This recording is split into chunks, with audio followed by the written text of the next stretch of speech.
Hi అండి, welcome to మాయా రుచులు. ఈరోజు రెసిపీ వచ్చేసి ఎంతో టేస్టీగా ఉండే అరటికాయతో పచ్చిమిర్చి తొక్కు వేసి చేశానండి. చాలా టేస్టీగా ఉంటుంది. ఇలా కనుక చేశారంటే ఒక ముద్ద తినేవాళ్ళు కూడా 10 ముద్దలు తింటారు, అంత టేస్ట్గా ఉంటుంది. చూడడానికి ఇలా పొడి పొడిలాడుతూ ఉన్నట్లుంటుంది, కానీ అన్నంలో బాగా కలుస్తుందండి. ఇంట్లో వాళ్ళకు కూడా బాగా నచ్చుతుందండి. ఇలా చేశారంటే బాగా ఇష్టంగా తింటారు, పిల్లలైనా పెద్దోళ్ళైనా. ఈ రెసిపీ ఎలా చేసుకోవాలో ఇప్పుడు వీడియోలోకి వెళ్ళిపోదాం.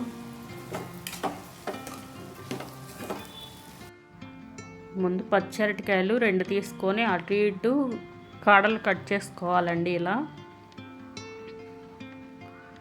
అటు ఇటు కాడలు కట్ చేసుకొని 2గా కట్ చేసుకోవాలి.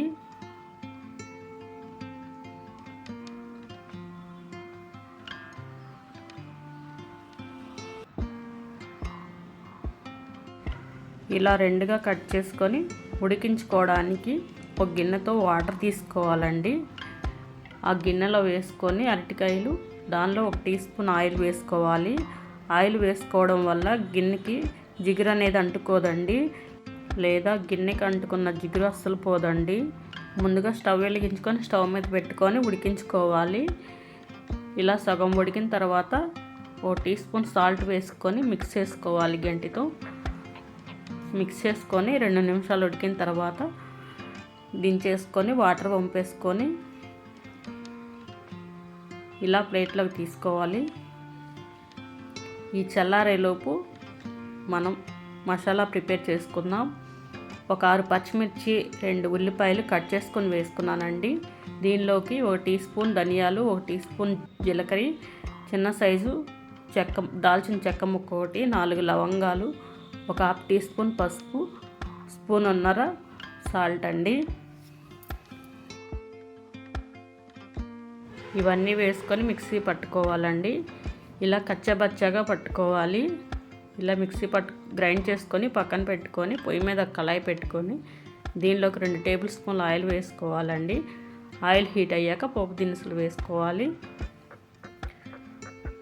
పోపు దినుసులు కూడా వేగాక 1 ఎండుమిర్చి కట్ చేసుకొని వేసుకోవాలండి. 2 రెబ్బలు కరివేపాకు వేసుకోవాలి. ఇవన్నీ ఫ్రై అయ్యాక మసాలా, మనం ముందుగా ప్రిపేర్ చేసుకున్న మసాలా వేసుకోవాలి. దీనిలోనే 1 టీ స్పూన్ అల్లం వెల్లుల్లి పేస్ట్ వేసానండి, వీడియోలో మిస్ అయ్యింది.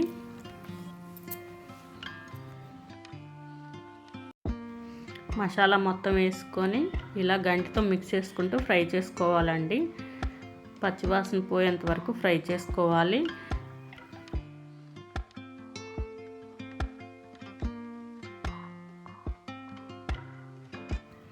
ఇలా ఫ్రై అయితే సరిపోతుందండి. ఇప్పుడు మనం అరటికాయని ఇలా చిన్న ముక్కలుగా కట్ చేసుకొని వేసుకోవాలండి. వేసుకున్నాక గంటితో మిక్స్ చేసుకోవాలండి. మసాలా మొత్తం ముక్కలకు పట్టేదాకా ఇలా మిక్స్ చేసుకోవాలి.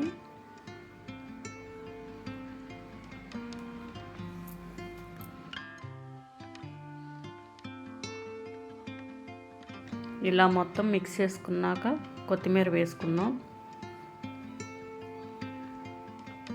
కొత్తిమీర వేసుకొని గంటితో ఇలా మిక్స్ చేసుకోవాలండి.